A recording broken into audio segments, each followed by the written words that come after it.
Que tal como estades? Constituían o que algúns chamaron a xeración perdida. Alcaldes e concelleiros que tras a vitoria da Fronte Popular se puxeron á fronte dos concellos das vilas e cidades galegas coa intención de transformar o país. Eran novos, moi novos, tiñan unha ampla formación e moitas ideas coas que sementar os alicerces da Nova Galicia.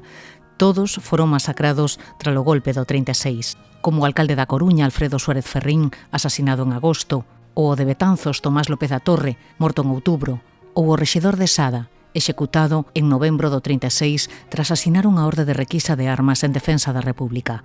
Fala o historiador Manuel Pérez Lorenzo. Había unha xeración que estaba irrompindo en política, con moito impulso, con moito ímpetu, interese, e que foi aniquilada. E cando analizamos cifras de concelleiros represaliados, vemos como a maioría dos concelleiros que sufren represión son xente que chega ás corporacións en 1936. Non? Calculase que 56 dos 88 alcaldes e concelleiros asasinados na provincia pertencían a esta área onde a cuarta parte dos membros das corporacións municipais republicanas sufriron algún tipo de represión. Hoxe imos poñer o foco no concello de Sada, que contaba cun importante movemento republicano, sindical e galeguista. Talí era Antón Suárez Picallo, irmán do deputado Ramón Suárez Picallo paseado no 36. Alí residía tamén o mestre Rafael Fernández Casas, a que emprenderon de noite na súa casa en presenza da súa muller e os seus dous fillos. O pequeno era un recennado, o máis vello orientado tiña tan só 13 meses. Hoxe, case 90 anos despois, relato o acontecido na ferida aberta no 36. Meu pai era maestro en Souto, na Escuela Nacional de Souto, a 2 kilómetros de Sada, e chegaron uns individuos ás 12 da noite, que tiña que ir a facer unhas declaracións ao Fugada de Betanzos, pero ele xa veu o que ocurría, e nada, o sacaron e o pasearon. A represión foi tal que moitos optaron por fuxir. O concelleiro Justo Rodríguez Pérez permaneceu agochado durante anos na súa casa de Fontán. O deputado Suárez Picallo emprendeu o camiño do exilio e xa nunca regresaría a casa. Abel López Soto, da Asociación Cultural Irmán Suárez Picallo. No momento en que eu fui alcalde de Sada, o primeiro que me dixo Isaac foi: hai que traballar para traer a Ramón, porque sempre me dixo que quería descansar no Fionchil. A represión causou un profundo impacto na vida política, social e cultural da vila. Ao xornalista, poeta e autor teatral Manuel Lugris Freire, o golpe sumouno nunha profunda tristeza. Os seus fillos víronse obrigados a loitar en bandos contrarios e el xa, de idade moi avanzada, viu como compañeiros e amigos eran detidos, encarcerados ou asasinados. Fala o investigador Xavier Campos. A súa casa chegaban os ecos dos fusilamentos que se producían no Campo da Rata e onde a Torre de Hércules da Coruña escoitaba iso anguriado e desesperado. Contase que o que lle daba algo de acougo, algo de tranquilidade, era a negra sombra no piano que tocaba a súa muller, Pura González Varela. E preguntaredesvos, e que foi delas nesta comarca? Pois como no resto de Galicia, os fascistas emprenderon unha cruel persecución contra aquelas que se significaban política ou socialmente ou que eran esposas, nais ou irmás de represaliados. Por exemplo, rapar o pelo e exhibir públicamente as mulleres rapadas para que queden marcadas ante a sociedade, sinaladas. No caso de Sada, hai varios casos de mulleres que son obrigadas, mulleres que tiñan nese momento os seus maridos agochados e que son obrigadas a barrer a praza de San Roque en día de mercado á vista de todo o mundo e a subirse nunha tarima e a facer o saúdo fascista e a berrar arriba a España. A mestra María Vázquez, militante socialista, paseárona en Miño. A tamén mestra Mercedes Romero, afiliada ao UGT, asasinárona na Costa da Sal, tras ser brutalmente torturada e violada. A escritora Sira Alonso, veciña do Leiros, viuse obrigada a exiliarse despois de que o seu home, o pintor Francisco Miguel, fora asasinado en Bertoa, en Carballo, en setembro do 36. A editorial Alvarellos acaba de editar as súas memorias despois de que o investigador afincado en México, Conrado Arranz, localizara 200 páxinas que ata agora permanecían inéditas. Con el falamos na ferida aberta no 36. Nos va a permitir conocer a una Sira Alonso escritora, ¿no? No solo una mujer que testimonió un momento histórico, sino también pues una mujer que quiso escribir. De contado imos con todo isto, pero antes quería falarvos da que xa unha das grandes novas desta semana, a incoación dos expedientes para declarar o vello cárcere de Lugo e o Campo de Aragón en Ourense como lugares de memoria democrática. Dous espazos de represión que se suman a outros que están xa tramitándose en Galicia, como a cidade de Ferrol, o Pazo de Meirás ou a illa de San Simón.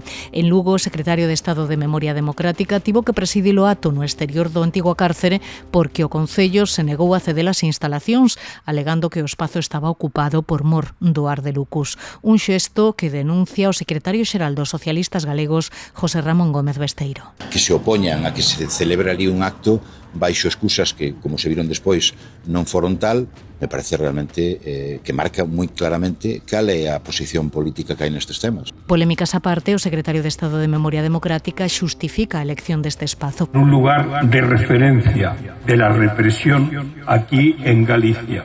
De Lugo, o secretario de Estado trasladouse a Ourense para anunciar a incoación do expediente para declarar tamén o Campo de Aragón como lugar de memoria democrática. Un espazo no que foron fusiladas 133 persoas entre os anos 1936 e 1939.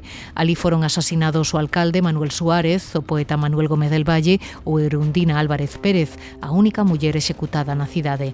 O movemento memorialista aplaude este recoñecemento. La declaración del Campo de Aragón como lugar de memoria democrática, que esperemos se amplíe en el Memorial del Cementerio de San Francisco, ayudará a las futuras generaciones a recordar esta parte importante de nuestra historia y servirá como un monumento vivo al sacrificio de los ciudadanos que cayeron allí en la lucha por la democracia y la libertad. O lugar máis tinguido de sangue de toda Galiza. A cidade non pode votar o esquecemento a estes cidadáns. Pero hai outros asuntos que foron noticia estes días, son as novas da memoria. Localizados os restos de 24 dos 51 represaliados pola represión franquista no cemiterio do Val, os expertos advirten que a recuperación dos corpos non poderá levarse a cabo, xa que boa parte dos enterramentos están baixo os nichos construídos anos despois.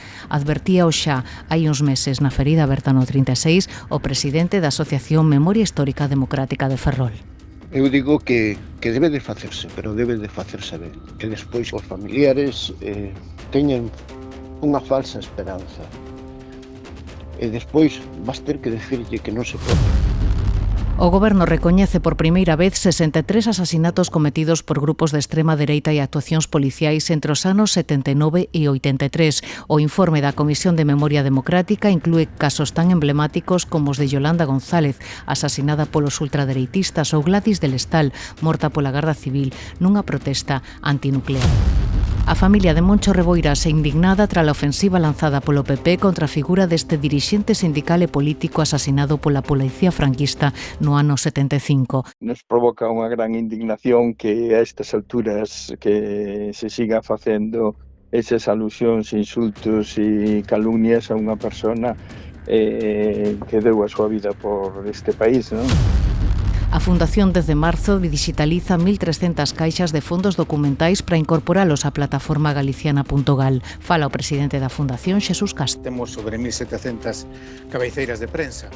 É unha pequena joyiña que tuvemos unha doación de Enrique Lister, o fillo de Lister, o comandante, que temos edicións do 5º Reximento. A derradeira leición do mestre, considerada obra cume de Castelao, regresa a Galicia 8 anos despois da súa última exposición. O óleo cedido polo Centro Galego de Bosaires poderá visitarse no Museo de Pontevedra entre o 25 de xuño e o 27 de setembro. Somos orgullosamente hijos de la emigración gallega en Buenos Aires y así como esa emigración arropó a Castelao en su exilio político, hoy está aquí el cuadro para que todos los gallegos que lo deseen arropen su obra y la vengan a visitar. A ferida aberta no 36, un podcast de Nuria López.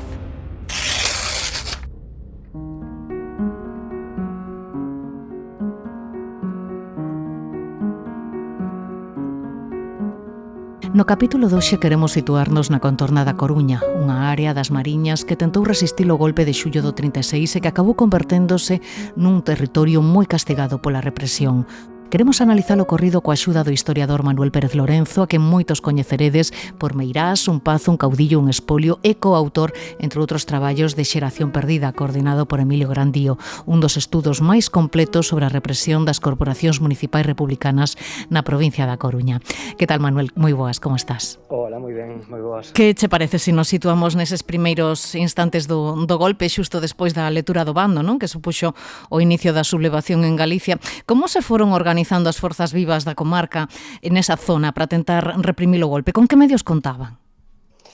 Sí, bueno, realmente o golpe por esperado, é dicir, porque o ruido de sables, posibilidade dun golpe militar, se sabía que estaba aí e que podía suceder, non?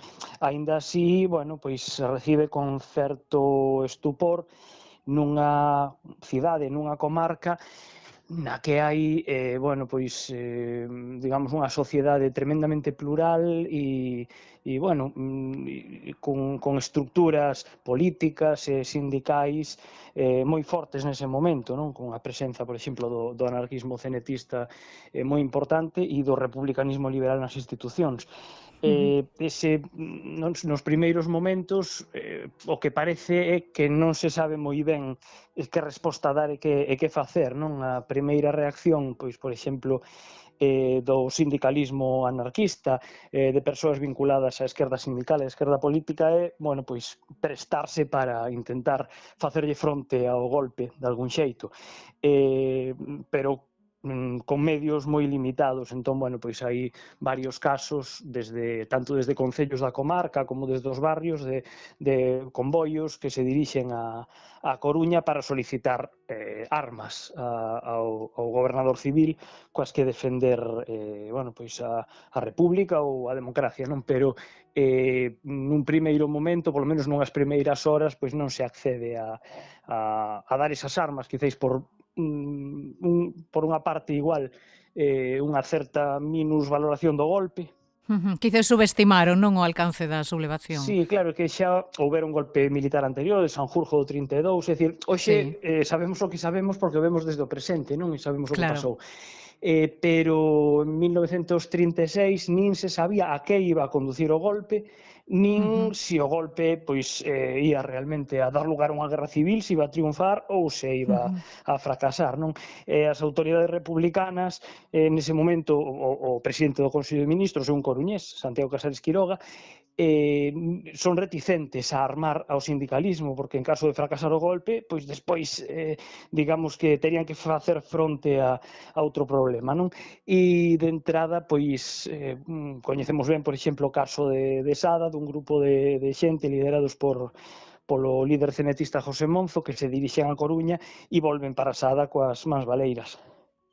Volven coas máis baleiras e logo en apenas uns meses, en semanas, os golpistas conseguiron descabezar o poder político e sindical, non? Foron a polos representantes políticos, representantes sindicais, e por iso polo que falades de Xeración perdida no libro.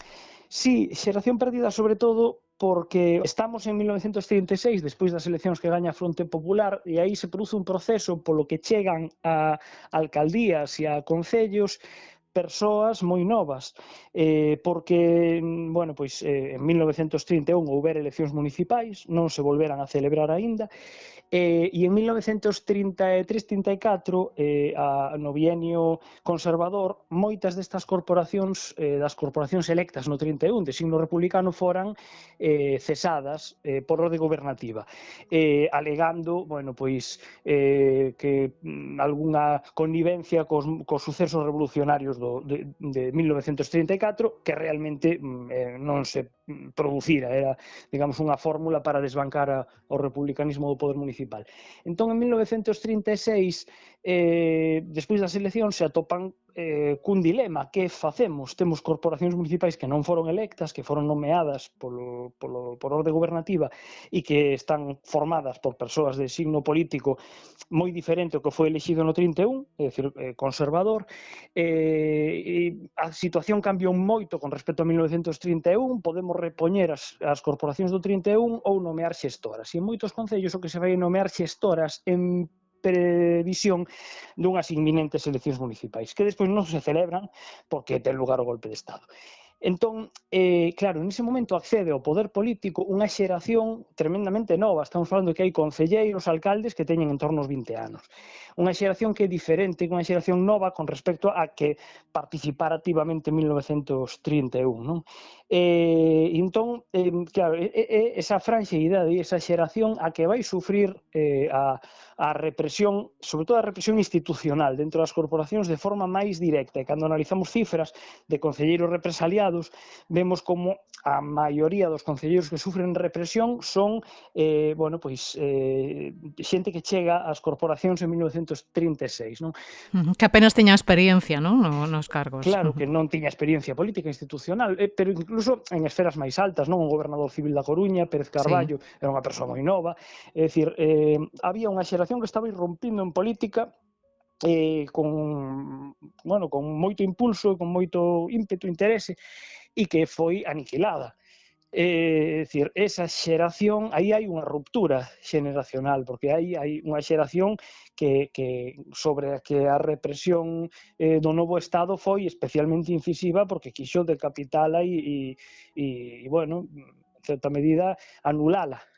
As cifras son espeluznantes, 88 alcaldes e concelleiros asasinados, 83 encarcerados, 40 fuxidos ou agochados, 37 exiliados, o 20% dicides, non, dos cargos políticos que sufriron a represión nalgúna das súas maneiras, non? E nese traballo vos poñedeslle rostro a todas estas vítimas. Que tipo de afiliación tiñan? Non sei se había representantes, había algún partido máis castigado que outro, algún sindicato máis castigado que outro dentro das vítimas de represión? Sí, a ver, se falamos de represión en termos xerais, non? A nivel comarca da Coruña, digamos, e Coruña cidade, o sector a nivel ideolóxico de filiación máis castigado é o anarquismo, o cenetismo, o sindicalismo anarquista, tamén porque cuantitativamente hai que ter en conta que en Coruña en 1935 hai en torno a 12.000 persoas sindicadas na CNT, sobre unha poboación de en torno a 100.000 persoas, e as cifras de afiliación en concellos da comarca pois eran semellantes, non? A CNT nos anos 30 ten unha forza sindical e social moi grande, é dicir, na cidade da Coruña e na comarca, como digo, se a CNT quere paralizar a actividade económica, a paraliza, porque ademais non existe un sistema, por exemplo, de paro como que existe hoxe, e é o sindicalismo que está, digamos, cumprindo un pouco esa función, procurando, creando unha bolsa de traballo para traballadores en paro. É dicir, entón, no momento en que a CNT manda parar, a economía se paraliza. Vímolo nas eleccións de 1933, que o sindicalismo anarquista chama a abstención e a dereita obtén unha ampla maioría. Entón, claro, hai unha correspondencia tamén entre isto e o que ocorre despois. Hai sectores sociais, as élites, que están vendo ameazados os seus privilexios e que saben que, se o sindicalismo ten a forza que ten, iso se traduce ao final en presión sindical e en aumento dos dereitos para a clase traballadora, non? Entón, a represión tamén é, en certa medida, unha forma de combatir esa forza sindical que existe antes, eliminando obviamente o sindicalismo anarquista porque non vai existir, se ilegaliza, non, pero tamén a moitos sindicalistas. Entón, cuantitativamente, claro, estamos falando dunha represión aí en clave de clase, non? Pero tampouco nos podemos quedar con iso, porque vemos como hai persoas, pois, por exemplo, afíns ou militantes do republicanismo moderado, liberal, que tamén son asasinados, incluso de organizacións máis conservadoras ou do Partido Galeguista, por exemplo, que estaba nun proceso de crecemento, de auxe. É unha represión a nivel ideolóxico que abrangue a todo aquilo que se pode englobar dentro do que non encaixa no réxime. É dicir, as persoas son asasinadas fundamentalmente porque se extermina a democracia e porque se asesina a democracia. E no caso do Concello de Sada, pois tamén foi un exemplo representativo da represión nesta zona, non? Un dos primeiros en caer foi precisamente o alcalde, non? Antonio Fernández Pita, o encargado de asinar esa orde de requisa de armas. Como se produciu o arresto e a execución do rexedor? Sí, este é un bo exemplo disto que está dicindo, non? O de Fernández Pita. Fernández Pita é un republicano moderado, independente, que procede da Orga de Casares Quiroga, pero que, bueno, que tiña unha posición incluso confrontada en diversas ocasións co movimento obreiro, con sindicalismo anarquista, non?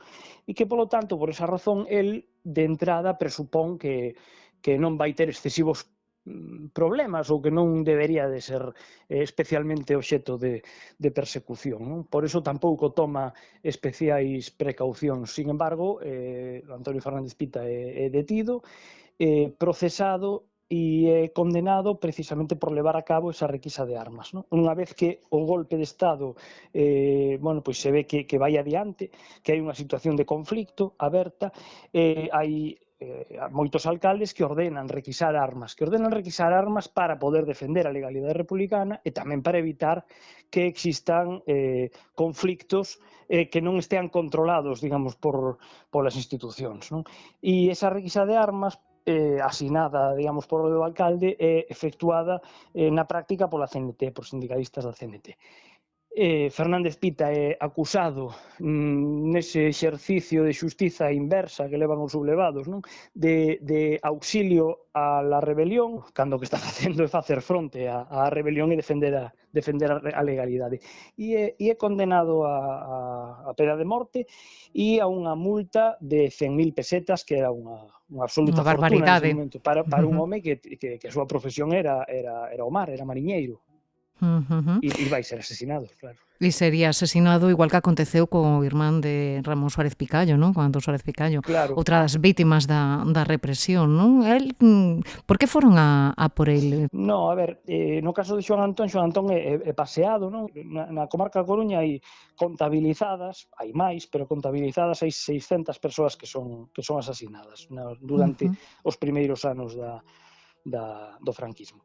Desas 600, 150 son executadas e o resto son paseadas. Xoán Antón Suárez Picallo está dentro deste segundo grupo que é o máis numeroso, é dicir, persoas que son directamente asasinadas, sin ningún tipo de procedimento. Xoán Antón Suárez Picallo era o referente da esquerda a nivel local, en Sada e en boa parte a nivel comarcal. Era o principal dinamizador do Partido Galeguista. O seu irmán, obviamente, é unha figura central do partido, é deputado en Cortes, pero a súa presenza está máis no ámbito estatal ou no ámbito, sobre todo, galego, non, dentro do partido, que no ámbito local. No ámbito local é Xoán Antón, que ademais é un líder agrario, que organiza sindicatos agrarios e pretende a través deles difundir fórmulas colectivas para modernizar o traballo no campo, por exemplo, a adquisición colectiva de maquinaria agraria, a adquisición de sementes melloradas da misión biolóxica, e organiza charlas para divulgar todo este tipo de cambios, non? E é un dinamizador cultural. A él se debe a creación de varias entidades, como por exemplo o Ateneo de Cultura Política e Social que se crea en Sada un ano antes da guerra, que ten unha actividade nun ano totalmente extraordinaria. Entón, Xoán Antón Suárez Picallo obedece esa figura de persoa de referencia, de persoa que ten un calado social potente, que é, en certa medida, unha referencia na súa comunidade.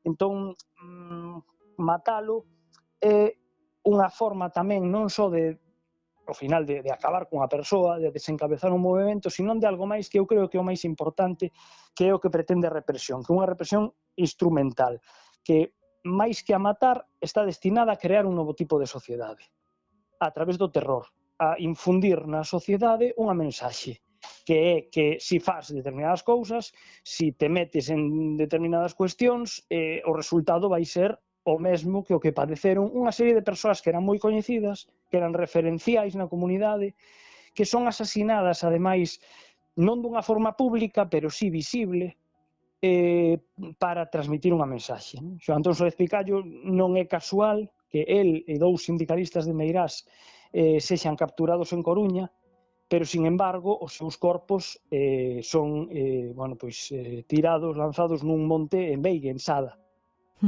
É dicir, había que facer visible esa morte entre a súa comunidade. Unha acción exemplarizante, non, como se adoita a dicir. Tamén está o caso de Rafael Fernández, non? O mestre Rafael Fernández, que tamén era unha persoa que un dinamizador sociocultural tamén da zona de Sada, non? A él foron a buscar a casa de noite cando estaba coa súa familia e rapidamente acabaron coa súa vida. Sí, exacto. Claro, a represión sobre o maxisterio é outro capítulo importante, non? Por qué? Porque xente como Rafael Fernández Casas ou como outros mestres e mestras represaliados representan o proxecto modernizador da República. É dicir, ao final representan, son figuras de relevancia social, figuras moi coñecidas na súa comunidade, que teñen, no caso de Rafael Fernández Casas, ademais, un bo nome, digamos, entre a veciñanza, e que representan a capacidade de transformar a sociedade desde a infancia, non? Entón, é un dos sectores que vai ser máis castigado. Rafael Fernández Casas, que tiña, moita relación con Xoán Antón Suárez Picallo, que vivía a uns metros da súa casa, é detido na súa casa, que era na propia escola de Souto, en Carnuedo, e é trasladado a Trasanquelos, onde é asasinado e enterrado nunha foxa común na que siguen os seus restos a día de hoxe. Sí, porque foron imposibles de identificar, non? Despois de intentalo hai un par de anos, non? Sí, non? efectivamente, tiña nese momento unha muller e 2 fillos, apenas moi pequeniños, non? Sí. Ademais, teño entendido que, como aconteceu con outras figuras destacadas, non? Que tamén tentaron destrozar a súa biblioteca, todas as súas pertenzas, non? Era tamén un xesto, non? De cara ao resto da cidadanía, non? Do que pretendían os que estaban facéndose co poder nese momento, non? Sí, e tamén un acto moitas veces público, a queima de libros como forma de sinalar que unha determinada forma de coñecemento e de cultura pode ser nociva ou perigosa e que é mellor manterse alleo a ela, non? Iso vai pasar coa casa do Suárez Picallo, por exemplo, salvouse algún material, algúns documentos, algúns libros valiosos que foron agochados no xardín, enterrados. Ocurre con escolas, por exemplo, ocurre coa mestra de Miño, María Vázquez, con María Vázquez Suárez, a familia tamén é queimada. Ocorre coas escolas de Sais os Contornos, que eran unhas escolas que en Sada, unha sociedade de emigrantes que xuntaran cartas en Nova York e que montaran unha escola tremendamente avanzada a nivel didáctico para o seu tempo, non? E que ademais sufre 2 purgas, unha en 1936, cando a súa biblioteca é expurgada e toda unha serie de volumes son queimados, pero nos anos 50 un director da escola ordena a queima de todo o resto da biblioteca e que se faga unha sorte de cerimonia no patio na cal os nenos son convidados a ir á biblioteca, coller libros e botalos ao lume. É dicir, como unha forma de aprendizaxe inversa terrorífico. Terrorífica, sí.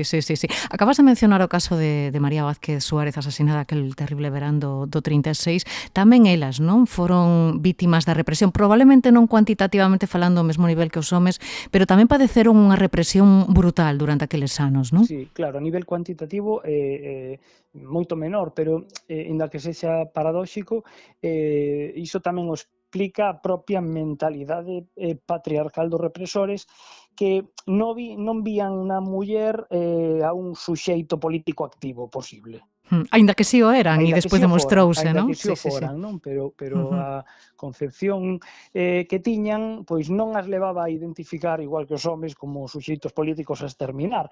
Si que hai casos moi evidentes, pois o de María Vázquez, por exemplo, que ademais é unha referencia como mestra, que é asasinada e incluso testemunho de algunha exalumna que foi ao cárcere en Pontedeume, no que está ela encarcerada en o día posterior ou días posteriores ao seu asasinato, porque tiña ali os seus pais e un dos gardas do cárcere lle di que mire as súas botas que están manchadas de sangue e son a sangue da tua mestra. Sí. É dicir, esa vocación incluso de proxectar o asesinato cara aos propios alumnos para que como forma tamén de ensinanza, non? De aterrorizar. O que hai sobre a muller, moitos menos asasinatos, pero si outras fórmulas represivas, que son a estigmatización, a marca. É dicir, por exemplo, o cortar, rapar o pelo, non? Rapar o pelo e exhibir públicamente as mulleres rapadas para que queden marcadas ante a sociedade, sinaladas. No caso de Sada, hai varios casos de mulleres que son obrigadas, mulleres que tiñan nese momento os seus maridos agochados e que son obrigadas a barrer a praza de San Roque en día de mercado á vista de todo o mundo e a subirse nunha tarima e a facer o saúdo fascista e a berrar arriba a España. Unha forma de humillar humillación tamén, que moitas veces a nivel psicolóxico tivo unha pegada moi difícil despois de superar. claro. Falamos das vítimas, pero quen foron os vitimarios nesta área, Manuel? Sigue un pouco a pauta do conxunto de Galicia. Do país. Hai, é dicir, máis que persoas ligadas directamente ás élites conservadoras de dereita previas ao 36, hai sobre todo grupos de milicianos que se organizan despois do golpe de Estado coa función en principio de guardar a orde, pero que realmente son os que levan a cabo paseos, asasinatos extrajudiciais, non? Falange ten un peso relevante, Falange que apenas existe antes do 36. Sí, é curioso, sí. Por exemplo, nas localidades da contorna da Coruña non tiña organizacións propias, podía ter algún afiliado, algún militante ocasional, pero era anecdótico. Sin embargo, tanto na Coruña como na contorna, de repente Falange ao beiro do réxime, non? E sobre todo unha vez que se produce o decreto de unificación e se convirte en partido único, pois comeza a medrar como a escuma e hai moita xente que se integra nas estruturas de Falange, non? Están as forzas de orde tradicionais, a Garda Civil, por exemplo, non, que tamén participan da represión nas súas diversas formas. Incluso dentro das forzas de orde se produce unha represión interna contra persoas que teñen un pasado republicano que se negan a participar nas tarefas represivas, e hai persoas que desaparecen ou que son asasinadas ou que son sometidas a xuízo e executadas por este motivo. E nesa zona, non sei se hai algún escenario do terror. Onde facían os golpistas as execucións? Había zonas ás que acudían a cotío a levar as súas vítimas e acabar con elas? Sí, hai por unha parte o que son asasinatos xudiciais, digamos, por exemplo, o Campo da Rata en Coruña, non? Ou persoas de Coruña que son encarceladas en Ferrol e que son asasinadas en Ferrol, no Porto. E despois están os lugares de execucións extrajudiciais, non? Lugares como algunhas praias, a praia de Bastiagueiro, por exemplo, aí rexístranse ata 8 persoas que son asasinadas. Pero é unha represión bastante espallada. Si seguimos, por exemplo, o rastro dos cadáveres que van aparecendo, vemos que aparecen en lugares, na maior parte dos casos, lugares visibles, pero repartidos polo territorio. Por exemplo, nas beiras de estradas que tiñan certo tránsito, na contorna dos cemiterios e das igrexas, é unha represión bastante espallada. Hai, iso sí, moitas persoas que son asasinadas, que son da comarca, que son asasinadas fora, por exemplo, na Costa da Sal, no límite entre as provincias da Coruña e Lugo. E despois están eses outros lugares de represión, vamos dicir así, económica, esas torres de Meirás, non? Ese máximo expoñente do espolio franquista, que ademais puderon ser recuperadas por o público grazas en gran medida a ese inmenso traballo que fixestes tanto Carlos Babillo como a ti no libro Meirás, un pazo, un caudillo, un espolio, non? Que efecto causou na cidadanía de Sada esa forma de represión e que consecuencias tivo para a veciñanza da zona esa apropiación dese lugar tan destacado da zona de Sada? Claro, aí falamos de consecuencias de diversa índole, non? Por unha parte, o propio agasallo das Torres a Franco leva implícito xa consecuencias en forma de coaccións polas que se obrigou a xente a participar no agasallo, a pagar, a contribuir na suscripción, persoas que perderon as súas terras de cultivo, que eran o seu medio de vida, terras das que en moitos casos non eran propietarias porque as traballaban en contratos de arrendamento, de foro, e polo tanto sobre as que non tiñan dereito a reclamar nada, simplemente son expulsadas, perden o dereito a en algún momento a facerse con esas terras e perden o seu medio de vida, non? Está obviamente o caso da familia Babío Portela, que directamente perde a súa casa, que é expulsada, ou persoas que sufren descontos en nóminas, etc. Eso nun primeiro momento. Eso, bueno, aí falaríamos de coaccións, de tomas de terras, de etcétera, dunha forma non tanto de represión económica, porque non é algo que se faga para reprimir, sino para enriquecer o dictador directamente, ¿no? Pero sí de consecuencias económicas para persoas. Pero despois, a partir de aí, hai outras modalidades de represión que están relacionadas co feito de que Franco verane no Pazo de Meirás. É dicir, o Pazo de Meirás se convirte, claro, na residencia do dictador durante 4 décadas. Iso implica, por exemplo, poñer en marcha todo un dispositivo de vigilancia da sociedade cada vez que Franco visita Meirás, con detencións preventivas. Décadas despois da guerra, había xente que era detida ante a chegada de Franco preventivamente ou sometida a vigilancia ou incluso arresto domiciliario para evitar, bueno, pois que puidera circular con liberdade, non?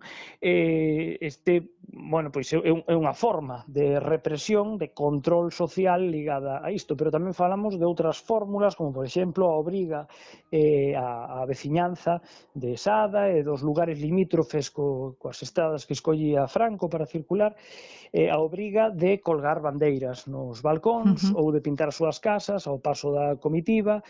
Consérvanse bandos de alcaldes nos que se anuncia que ante a chegada de Franco que é obrigatorio pendurar bandeiras de España dos balcóns e que se procederá a visitar casa por casa e a sancionar a aquelas persoas que non teñan a súa bandeira. Isto que pode haber casos nos que non resulte especialmente dramático para persoas que padeceron represión, para persoas que teñen familiares que foron asasinados durante décadas, ter que participar nos recibimentos a Franco, ter que desplazarse a Meirás, ter que facer determinados saúdos e cerimoniais ou ter que colgar determinadas bandeiras, tamén era unha forma de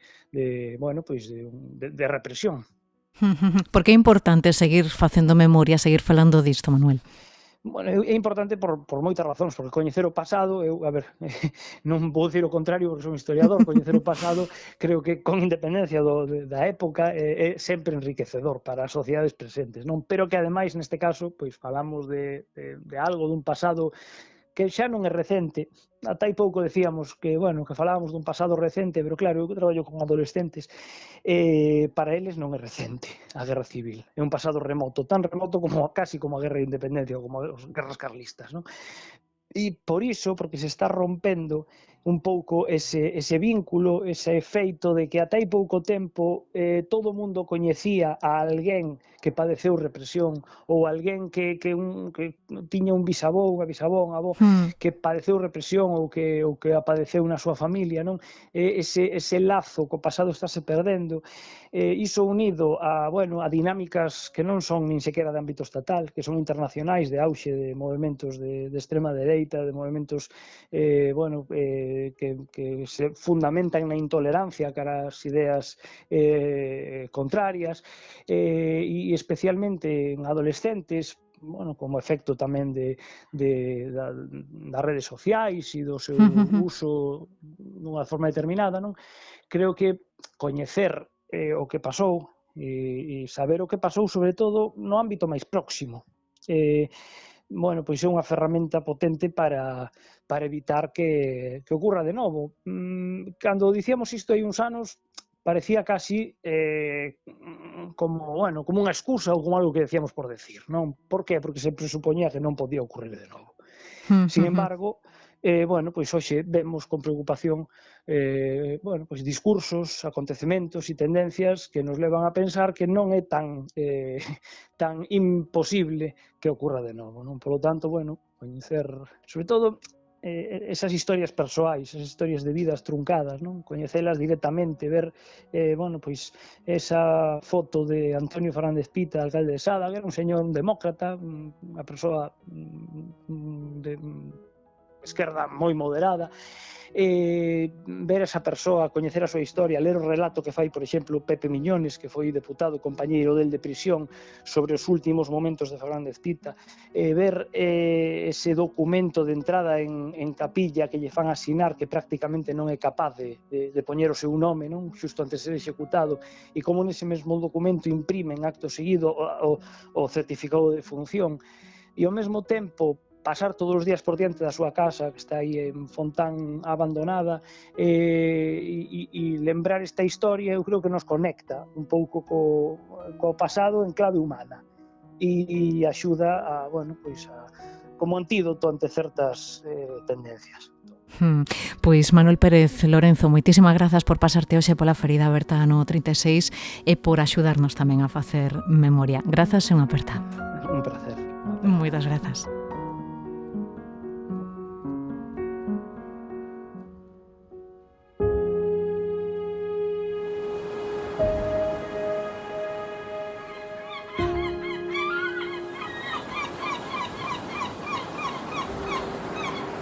O mestre Rafael Fernández Casas asasinaron en Trasanquelos en agosto do 36. Decidira non agocharse porque dicía que nunca lle fixera mal a ninguén.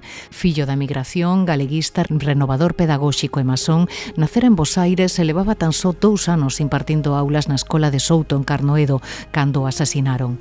Os fascistas sacárono da casa en presenza da súa muller e os seus fillos. O máis vello orientado tiña só 13 meses, o máis novo era apenas un naipelo de só 2 meses de idade. Orientado, que ten 91 anos e se chama así porque era ese o nome que usaba seu pai nas reunións da loxa, reconstrúe o ocorrido na ferida aberta no 36.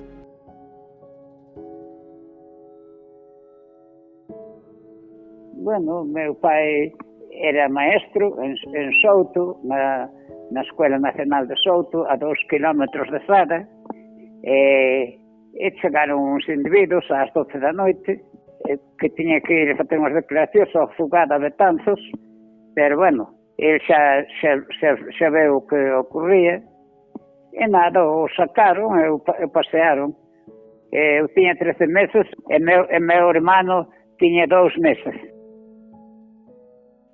Ele, pois, xa estaba un pouquinho mellor fichado e tal, pois moi honrado, boa persona, pero, bueno, xa se daba cuenta que podía ser porque estaban aparecendo todos os días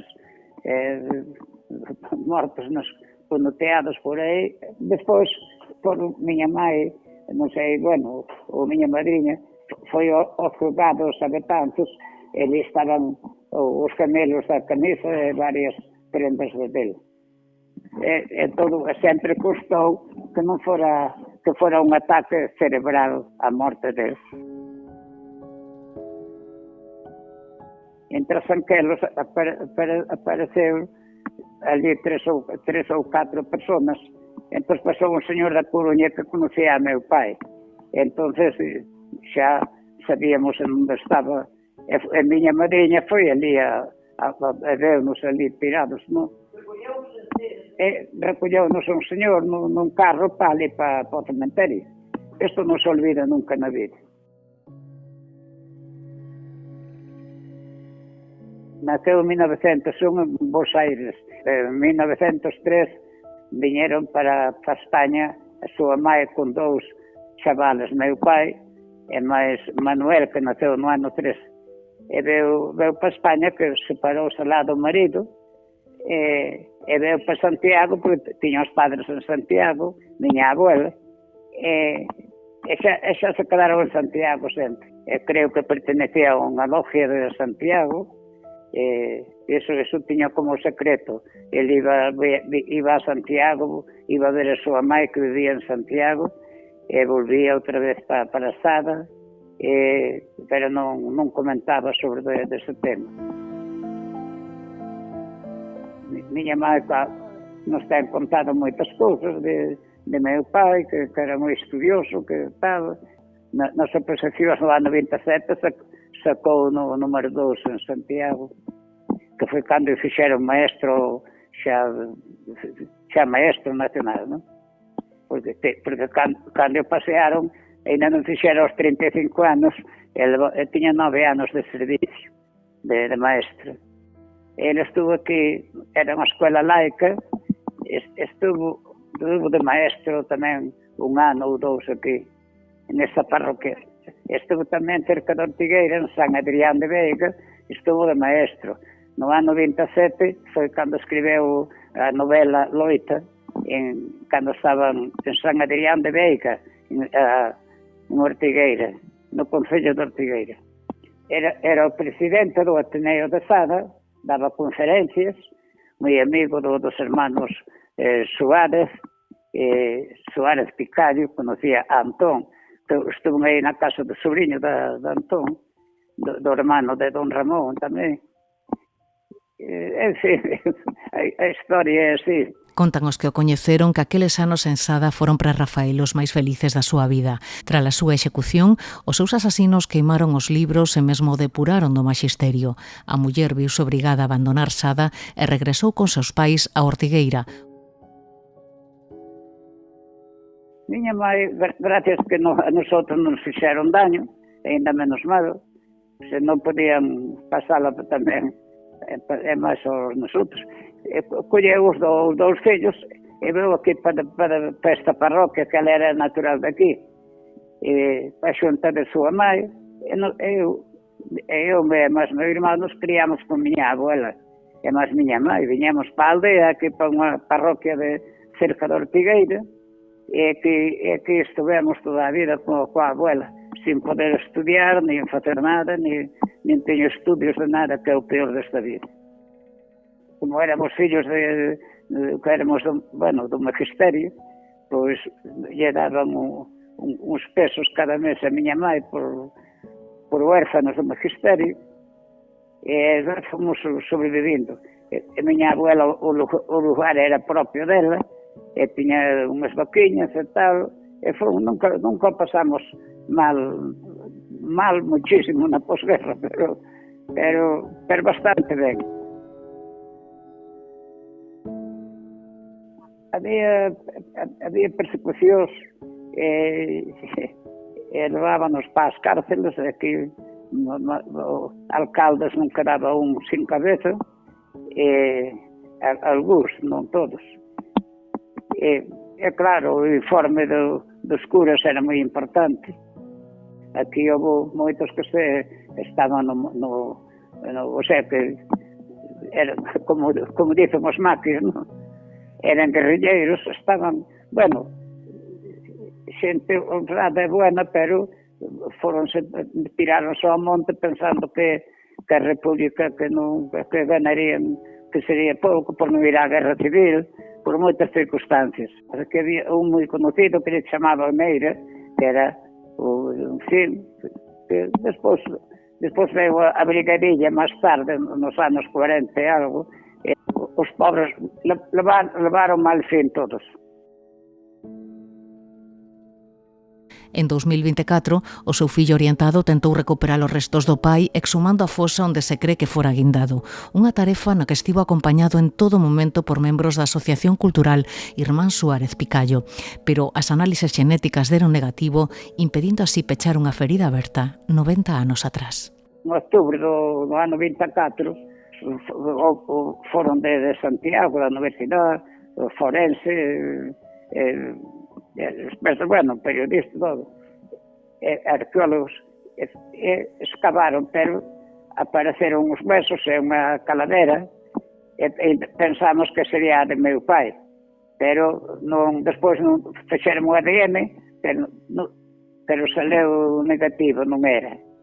E entón, claro, o de meu pai non apareceu, eran dos compañeros que tamén foron paseados naquela noite, do 21 de agosto do 36.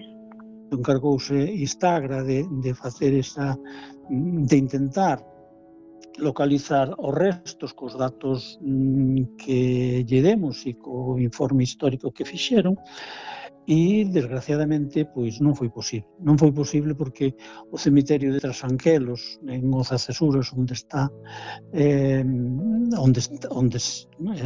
os restos, sufriu variacións incluso no seu tamaño. Non foi posible localizar o lugar exacto. E esta é o malestar que nos quedou fundamentalmente por orientado.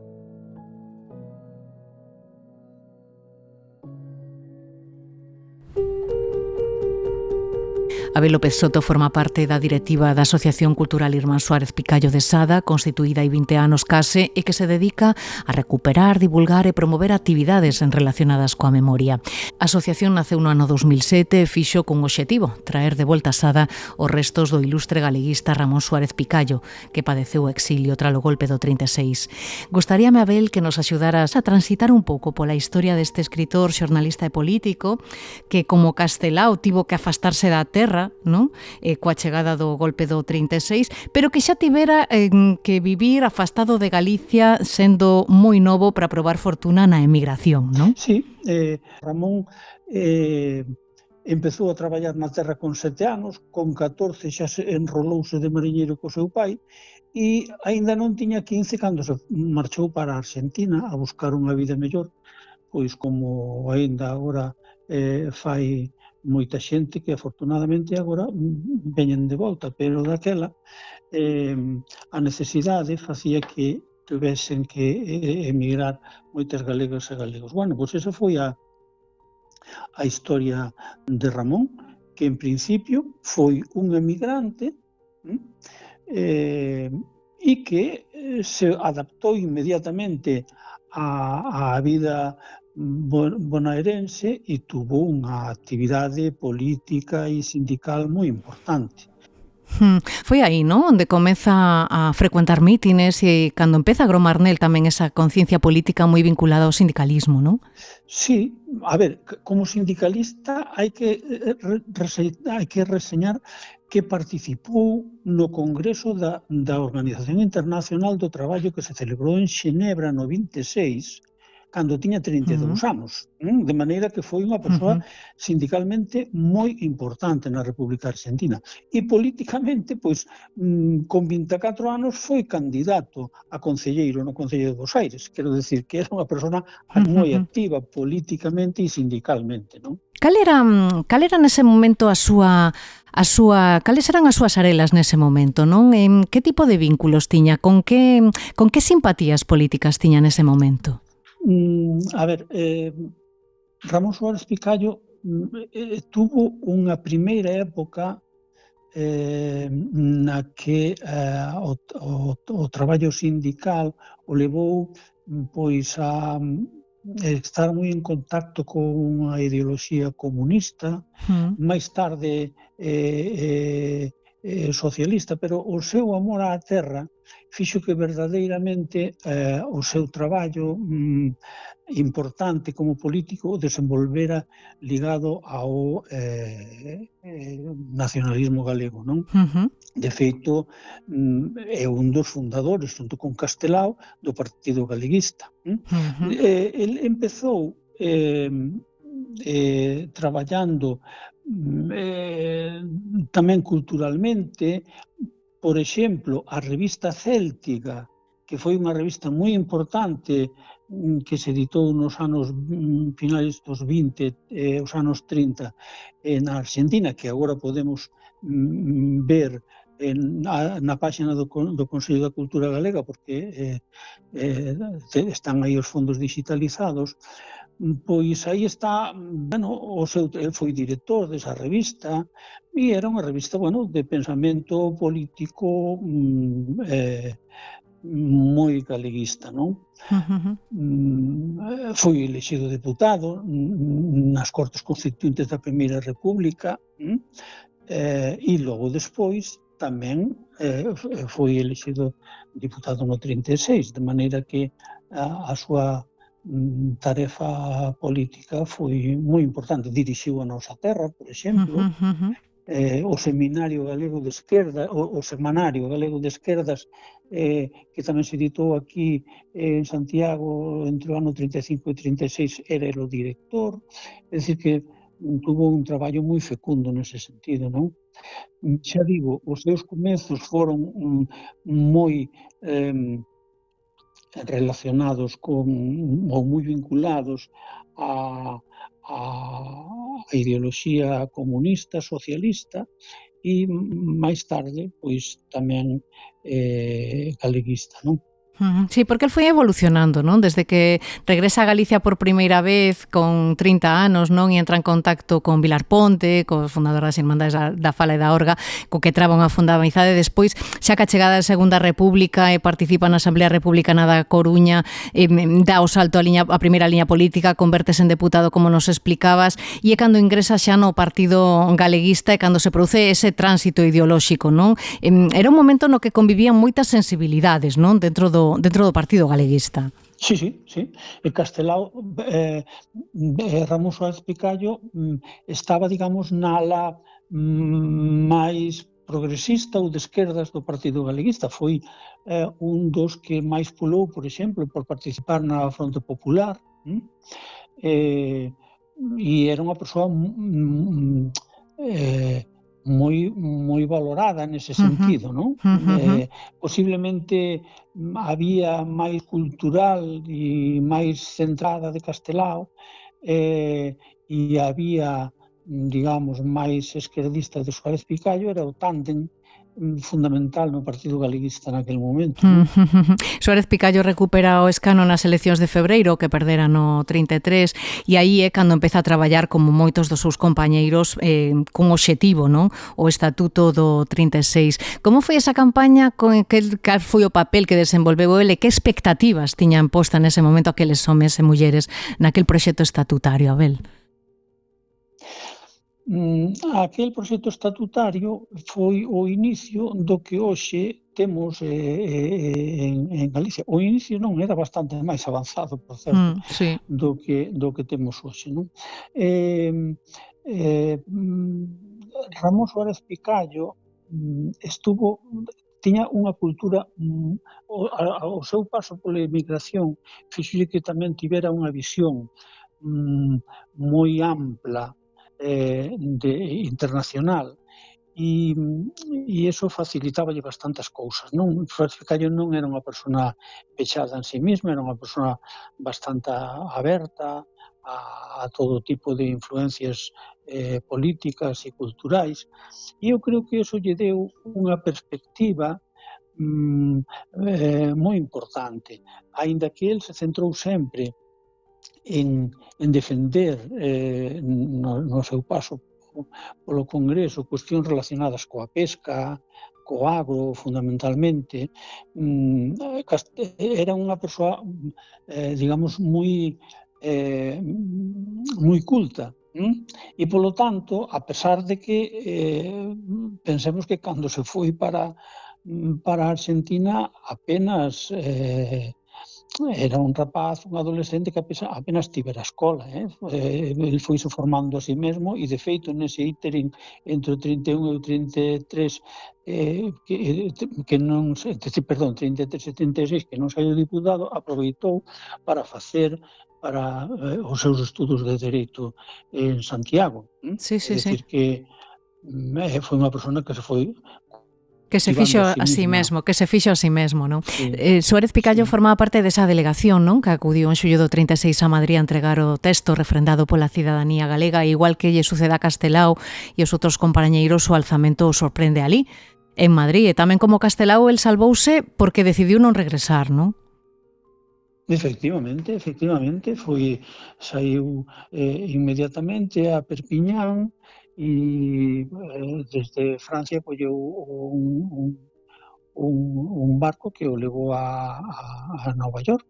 Foi o primeiro destino fora daqui, e desde aí empezou o seu periplo, pero el non volveu porque sabía o que lle iba a pasar e, ademais, tuvo noticias ao pouco tempo de que o seu irmán, Son Antón, fora paseado e fora asasinado, de maneira que sabía o que lle esperaba se se quedaba aquí, non? E por esa razón, pois nunca máis volveu. Estuvo exiliado en varios países, fundamentalmente na República Argentina, onde acabou morrendo. Francia, os Estados Unidos, a República Dominicana, Chile, non? Foron algúns dos países polos que transitan ese periplo, non? Como ti estás explicando, nos que exerce o xornalismo, pero tamén exerce o seu enorme compromiso político, moi vinculado tamén neses últimos anos ese Consello de Galiza, non? Ese organismo do que acabará sendo ademais un dos principais impulsores, non? Que papel xogaron os exiliados nese proceso e que esperaban daquel Consello de Galiza? A ver, o Consello de Galiza realmente era o goberno, pretendía ser o goberno no exilio, non? Estaban formados as persoas que foran elegidas deputados por algúns deles e que constituíron ese Consello no ano 1944 en Montevideo. Ali estaba Antón Alonso Ríos, Elpidio Villaverde, Castelao e Ramón Suárez Picallo. Bueno, o Ramón estuvo aí. Hai que lembrar que hai pouco que no Parlamento Galego houve unha iniciativa para considerar a Castelao como o primeiro presidente de Galiza, precisamente porque era o que presidía este Consello de Galiza. E que ten todo o seu sentido que fora, pero ao final non saiu adiante. Pero nese Consello de Galiza figuraba Ramón Suárez Picallo, de maneira que esta é unha cuestión histórica moi importante. E como xestionaron todas estas persoas que, como Ramón Suárez Picallo, como xestionaron ese afastamento da terra? Un afastamento que no seu caso sería para sempre, non? Porque el, como moitos outros, nunca regresaría en vida a Galicia. Creouse unha situación, hai que darse conta que en aquel momento en Buenos Aires chamada a quinta provincia porque realmente eran centos de miles as persoas que vivían ali e polo tanto tuveron a visión de construir unha Galiza desde fora, desde o exterior, pero que sempre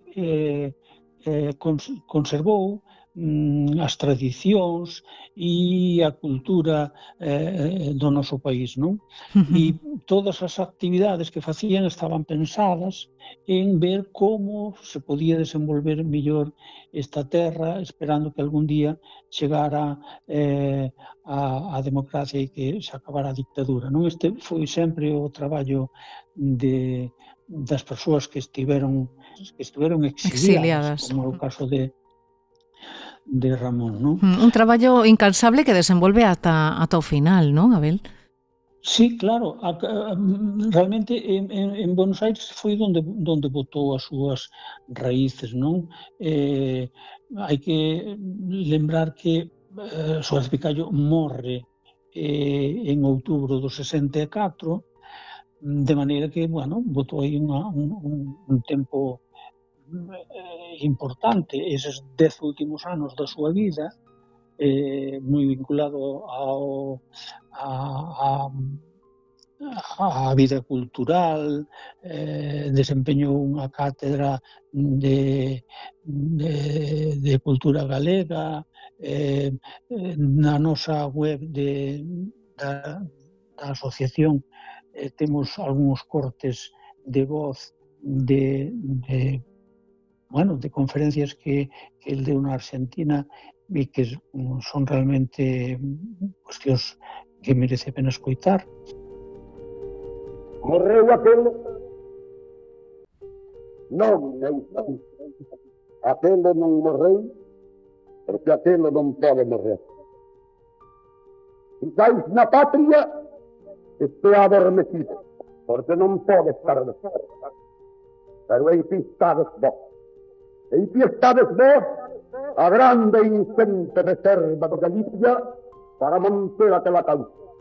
E aquí estades vos, o vosso sentido político e democrático. Suárez Picallo foi unha persoa que nos últimos anos da súa vida pois senteuse bastante derrotado, non tiña o ánimo moi alto, digamos, e si sabemos, a través de Isaac Díaz Pardo, sabes que creou a fábrica de cerámicas do Castro, aquí no Castro de Sada, a fábrica de Sargadelos, e viaxou moito a Argentina, porque tamén en Magdalena fundou ali a empresa Celtia, e conoceu e tivo relación con Ramón Suárez Picallo.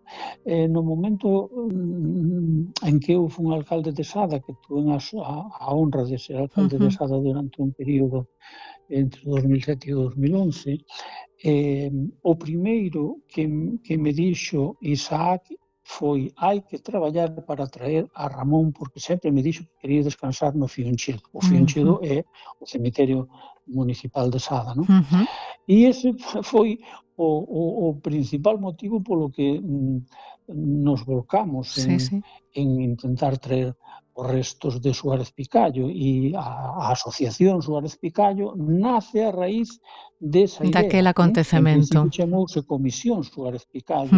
44 anos tiveron que pasar para que os restos de Suárez Picallo puideran regresar a súa terra, a Sada. Como se xestionou ese traslado dos restos? Abel, cales foron as principais dificultades que tivestes? Pois este foi un traballo moi importante, que foi unha coordinación do Concello de Sada e a Secretaría Xeral de Relacións Institucionais daquela que dependía da Vicepresidencia da Xunta, e, bueno, non foi fácil. Foi un traballo moi intenso. Viaxamos a Argentina para recoller os seus restos no cemiterio da Chacarita, fixémoslle ali as honras que merecía no Centro Galego, na sede de Federación de Sociedades Galegas, onde el traballou moito tamén, e fixemos ali un acto multitudinario no Teatro Bambalinas, e logo tamén estivemos na casa do Centro de Sada e Contornos, que é o único centro no mundo que quedaba daquela da diáspora sadense, non? Todo isto, bueno, con unha planificación para que o día 14 de outubro de 2008, como te ben decías, 44 anos despois da súa morte, poidéramos cumplir o seu sono. Ese sono de que era depositario Díaz Pardo e que nos transmitiu, porque, como dixen antes, foi a ela quen lle manifestou que lle gustaría descansar para sempre en Sada. E esta é a historia dunha persoa que se fixo a si mesmo, dun loitador. De Ramón Suárez Picallo. Por que é importante reivindicar estas figuras tantos anos despois da súa desaparición? Bueno, no caso de Ramón Suárez Picallo, porque, sinceramente, era unha persoa bastante descoñecida incluso en Sada. Despois do golpe do 36, do golpe de Estado do 36, e despois de finalizar a guerra, houve un omertá e un silencio en case todos os ordens da vida, e as persoas que sufriron persecución e as súas familias guardaron un silencio absoluto. Era moi difícil saber cousas, a transmisión oral en moitos casos cortouse, e iso fixo que persoas tan relevantes como Suárez Picallo pois non foron moi pouco coñecidas. Non se quero contar de Rafael Fernández Casas. Rafael Fernández Casas pois era sinceramente un descoñecido. Por iso a importancia de recuperar a memoria, de escoitar a pouca tradición oral que nos vai quedando, e no caso de Rafael foi fundamental esa transmisión oral. No caso de Ramón, efectivamente, hai documentación. Ramón foi unha persona importante,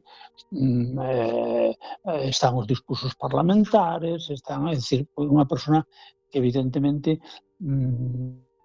puido ser máis coñecida, pero aínda así non foi unha persoa recoñecida e pois o traballo da Asociación Suárez Picallo foi sempre o de poñer en valor a súa figura, claro. Claro, eu convido a todo o mundo que se pase pola páxina da Asociación Irmán Suárez Picallo porque ten auténticas xoias e moitos elementos, moito material que seguramente sorprenderá a aquel que se achegue ata el. Non sei se tedes algún proxecto en mente a corto ou medio prazo na asociación, Abel, neste ano no que se conmemoran os 90 anos do golpe. Tedes algún proxecto a curto prazo? Bueno, estuvemos traballando este ano nun proxecto que ti participaches, por certo, e que naceu este ano, que é, de alguma maneira, festexar ou enorgullecernos do traballo que a sociedade fixo coa recuperación do Pazo de Meirás. Eu creo que a parte de reivindicar e de seguir pelexando por cuestións aínda sin resolver, eu creo que tamén é importante dedicar un tempo a sentir o orgullo das cousas que se fixeron ben, e unha das cousas foi celebrar ese cambio de relato que ata fai pouco tempo era unha doazón e un regalo desinteresado da sociedade, e resulta que acabou sendo unha verdadeira estafa por parte da familia Franco, que se apropiou dun ben de maneira irregular, e iso é o que dixeron o que dixo a xustiza española, que é a primeira vez que se xulga o franquismo e que se condena o franquismo e que se fai desde Galicia. Por lo tanto, eu creo que temos que ter orgullo en celebrar estas cousas. Bueno, en que proxecto? Hai unha cuestión moi importante que temos que estar pendientes, que agora que o Pazo é público, temos que mirar que se fai con ele, que uso se lle van dar. E aí, desde a Asociación Suárez Picallo, bueno, pois intentaremos aportar o noso graíño de area para que, bueno, o Pazo teña a importancia que siga, a importancia que se merece, claro. Claro que sí, pois seguiremos os vosos pasos. Abel López Soto, moitísimas grazas por acompañarnos hoxe na Ferida Aberta no 36. Foi un prazer, unha aperta. Grazas a ti por convidarme, unha aperta.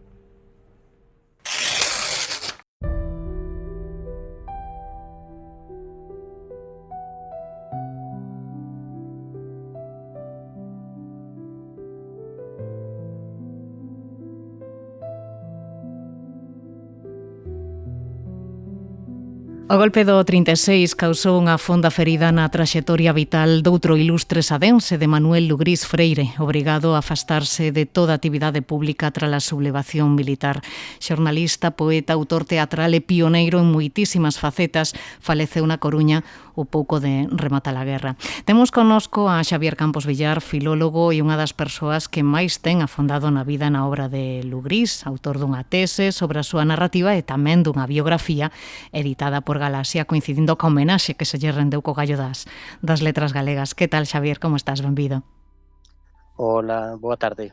Estamos falando dun autor que naceu en Sada en 1863 e que non sei se digo ben ao asegurar que veu servindo como nexo de unión, non, entre os vellos regionalistas e os novos nacionalistas, non?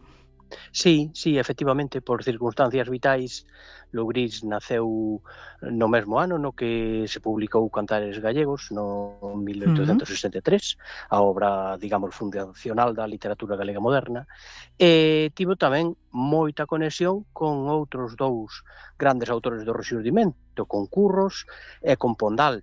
Entón, tamén, por algún xeito, a súa vida vai ser algo longa para o que era a súa época. Para aquela época. Entón, efectivamente, chega e vive plenamente o que foi esa eclosión da cultura galega na época nós. É dicir, el coñece de primeira man a todos os protagonistas dese tempo, e participa en toda canta iniciativa cultural hai nas 3 primeiras décadas do século XX, non? Iremos agora afondando polo miúdo, non? Ao longo de toda a súa traxectoria. Era un rapaz que seica amante das letras, criado entre libros e membro desa xeración pegada a unha maleta, non? Que probou sorte na emigración, como tantos outros, non? Sí, el emigrou para Habana moi novo, con 20 anos. Un irmán máis vello estaba alá e reclamouno, que era moi habitual entre os emigrantes, non? Partías se tiñas quen chamase por ti, de algún xeito, non? E chamar por ti era pois buscarche un emprego, buscarche onde vivir e todo iso, non? Entón, el marchou con escasos 20 anos, xa a traballar algo aquí, porque tamén por circunstancias familiares tivo que comezar a traballar moi novo, non? Tivo unha escola, uns anos de escola, pero de contado se tivo que poñer a traballar algo así, que sería equivalente a mozo de recados, máis adiante buscouse a vida, vaya. Escribiente, efectivamente, e entón pois alá tamén seguiu con ese traballo, algo así como contable, como, pois eso, ir levando as contas, e foi autodidacta, claro, é dicir, en Lugrís non temos unha formación universitaria, nin sequera de ensino medio, é dicir, tivo uns anos de escola e despois autodidacta durante toda a súa vida. E é en Cuba onde entra en contacto co xornalismo, non? Cando empeza xa a colaborar con distintos medios e acaba fundando aquel primeiro xornal de emigración en galego, non? A Gaita Gallega, non? Teño entendido. Sí, efectivamente, dicías antes que fora pioneiro en moitos ámbitos, tamén no do xornalismo, fundou a Gaita Gallega, e bueno, colaborou tamén noutros medios como o Eco de Galicia e demais. Claro, hai que pensar que naquel tempo eran milleiros os galegos e galegas, pero bueno, sobre todo galegos neste caso, que había na Habana, e entón, ante unha colonia tan ampla, pois era máis fácil que un medio tivese certo éxito, atopámoslo moi vencellado ao centro gallego e a toda canta iniciativa cultural xorde do centro gallego, asiste a representacións teatrais, a recitais, a atos benéficos. Era unha persoa que, bueno, pues estaba un dinamizador cultural case, non? Dicíamos que era pioneiro en moitas cousas, non? Fundou o primeiro xornal da emigración en galego, pero tamén será lembrado por ser a primeira persoa, non, que pregou o noso idioma nun discurso público. Sí, efectivamente, xa de volta, bueno, casi cadrando co cambio de século, tamén, ao chegar aquí, era un espírito inquedo, entón xa se puxo a militar, a organizar e a militar nun partido que se chamaba Liga Gallega, que xurdira aquí a imitación da Liga Catalana, e despois no sindicalismo agrario. Eran uns anos así bastante convulsos, cando se comezaba a loitar pola redención dos foros, e entón o agrarismo, o movemento agrario, tiña moita forza naquel momento, non? Entón, el participou na creación e vinculouse a un sindicato chamado Solidaridade Gallega, e foi precisamente nunha campaña vencellada a este sindicato en Betanzos, no ano 1908, cando pronuncia ese primeiro discurso público, ese primeiro meeting en galego. En galego. E bueno, seguiu exercendo como orador, sempre se acode á prensa da época, calquera acto no que participaba Lugrís, encomendábanlle un discurso, mandábanlle falar e tal, e sempre se destacaba a súa oratoria, a súa capacidade de oratoria, de uso da palabra. Sí. El ocupou cargos moi relevantes, non? En institucións galegas como a Real Academia Galega, que presidiu as Irmandades da Fala, o Seminario de Estudos Galegos, non? Unha figura imprescindible que ademais traía xa dalá unha boa produción literaria e xornalística, non? Era unha persoa que xa tiña unha traxectoria detrás que lle avalaba, non? Sí, efectivamente, sen que poidamos consideralo como unha primeira figura en calquera dos xéneros, non podemos dicir, pois Lugrís foi o máis destacado poeta, o máis destacado dramaturgo, sí que tocou todos os xéneros, e foi pioneiro en varios deles. De feito, a primeira novela en galego, unha noveliña curta, pero, bueno, novela, ao fin e ao cabo, íntegra monolingüe en galego é da man del, que é o Penedo do crime, é dicir, antes existía Maxina ou a filla Espuria, pero en Maxina hai un bilingüismo moi claro, é dicir, os personaxes de clase alta expresanse en castelán, os de clase máis baixa, labregos, criadas e demais, fano en galego, non? Certo. Entón, para chegar a unha obra monolingüe temos que ir a esta de Lugrís, tamén o teatro galego, que ata a chegada de Lugrís fora en verso, pois coa obra A Ponte, el inaugura o teatro galego en prosa, na poesía, pois, tamén ten obras, sobre todo a última, Noitebras, pois, Soidades, que, bueno, aceptables. Se falamos un pouco do seu compromiso político, sei que a viviu con fervor a chegada da Segunda República, non? Sí, el era unha persoa republicana convencida. Se lemos a súa narrativa, pois veremos que hai algún texto que el case podemos dicir autobiográfico, non? Da chegada da Primeira República, que colle el como neno de escola. Entón, describe a ilusión coa que se vive ese momento, e despois xa a chegada da Segunda República xa o colle como unha persoa xa madura, xa casi podemos decir un vello, non? Sí, é Pero, certo. con todo, acode ao Concello da Coruña a colocar a bandeira tricolor xusto cando se proclama a Segunda República. El participou tamén da redacción dos estatutos, non, do Partido Galeguista, e tamén implicouse moito no que foi o anteproxecto do estatuto, non, da autonomía de Galicia. Efectivamente, para ser xa unha persoa bastante Tan maior, maior non? na altura, pois estivo... Non paraba de traballar. Non paraba, foi un traballador incansable toda a súa vida. Estivo xunto con Bóveda redactando ese anteproxecto de estatuto que, a fin de contas, acabouse aprobando pouco antes do estourido da Guerra Civil no 36, é dicir que debémoslle moitas cousas en moitos ámbitos a Lugrís, non? Eu penso que foi durante moito tempo unha figura esquecida, que permaneceu aí nun segundo plano. Sí, claro, non chega á categoría poética de ningún dos tres grandes do Rexurdimento, nin é un narrador tan excelso como os grandes da época nós, nin un dramaturgo excepcional, pero, bueno, tocou todos os paus, e ese compromiso, ese traballo, pois é algo, un mérito que ten durante toda a súa vida. Claro, teño lido por aí, non sei se é verdade, que Suárez Picallo dixo que aquel 28 de xuño do 36 en que Lugrís depositou nas urnas o seu voto favorable ao estatuto, creo que se botou a chorar e dixo, bueno, agora xa podo morrer. Sí, é unha das anécdotas que se contan del, porque, bueno, reflectía o que foi o seu proxecto vital, non? Ele estivo en toda canta iniciativa houbo, política e cultural tamén, entón, con iso vía culminada a súa aspiración, que era a de dotar a Galicia, de dotar o pobo galego, pois dunha ferramenta que permitiría, ao final, acabou sendo un fiasco por culpa do levantamento fascista, non? Pero claro, era a culminación do seu proxecto vital.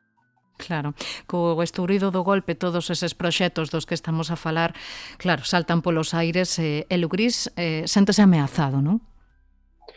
Séntese, eu creo que non foron a por Lugrís porque xa o vían como un vello que pouco podía molestar, así de claro, non?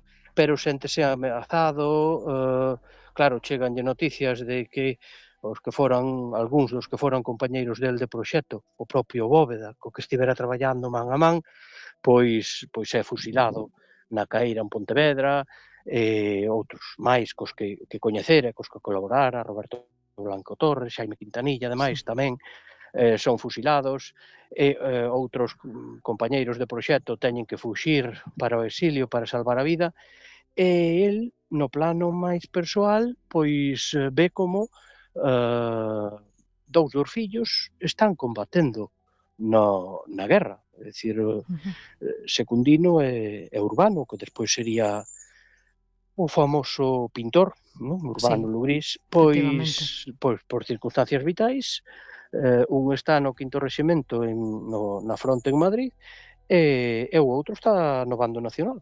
Entón, xa te imaginas a anguria que ten que representar iso para calquera pai ou para calquera familia neste caso, non?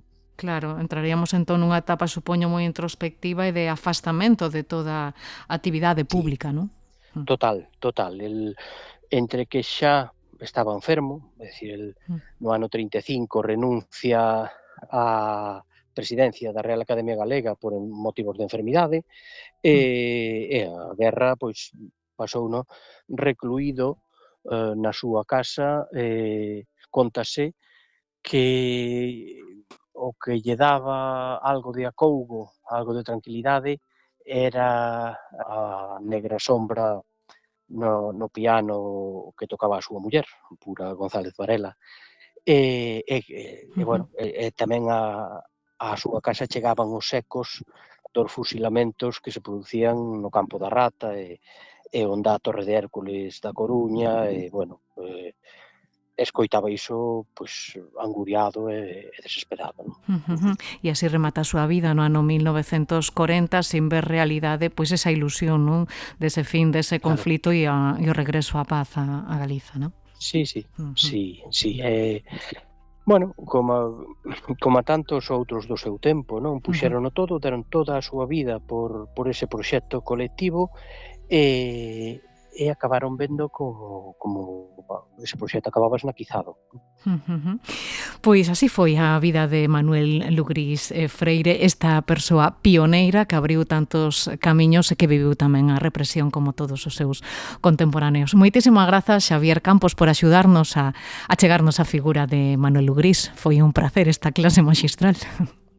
Bueno, pois para min tamén foi un placer e nada, darte moito ánimo para continuar con este traballo divulgador que faz tanto e tan ben. Moitísimas grazas, unha aperta, Xavier. Vale, unha aperta.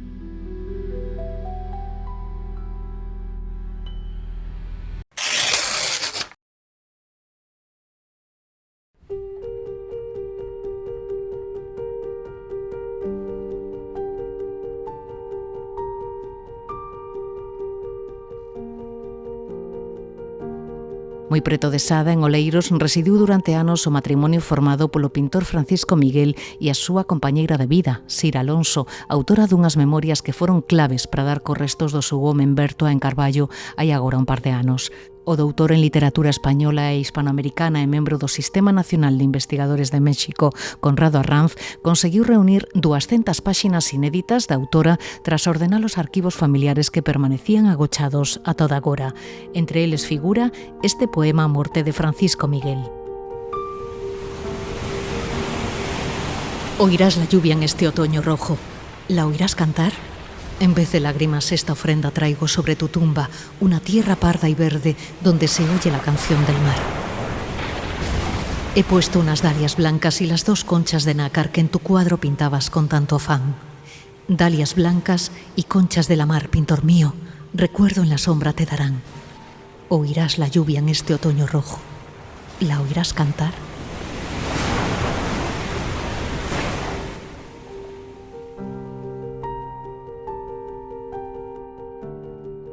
Poemas como este forman parte del Mar tenía un amargo sabor a lágrimas, unha obra descomunal, sorprendente, conmovedora, editada por Alvarellos e que reúne as desgarradoras memorias dunha das grandes voces olvidadas do exilio español e galego, a da escritora coruñesa Sira Alonso. Falamos xa con Conrado Arranz. Conrado, que tal, como estás? Benvido a Ferida Bertano 36. ¿Qué tal? Buenas tardes y muchas gracias por la invitación también para aparecer en el programa. Gracias a ti por atendernos e ademais por prestarte a que che fixéramos esta entrevista en galego. Antes de nada, gustaríame saber, Conrado, como tropezas ti con Sira Alonso, con esta escritora galega que coñecemos aquí a través deses diarios que despois vemos que non eran tales diarios, non? Sino que son memorias, non? En os que se narra a detención e execución do marido. Ti como tropezas con Sira Alonso? Pues de manera muy casual, porque en mi caso estaba trabajando para capítulo de un libro sobre cuento indigenista mexicano. Y entonces yo di con la revista América, una revista muy importante porque publica los primeros cuentos de Juan Rulfo, de Llamas, y entonces me encuentro un cuento de una tal Cira Alonso.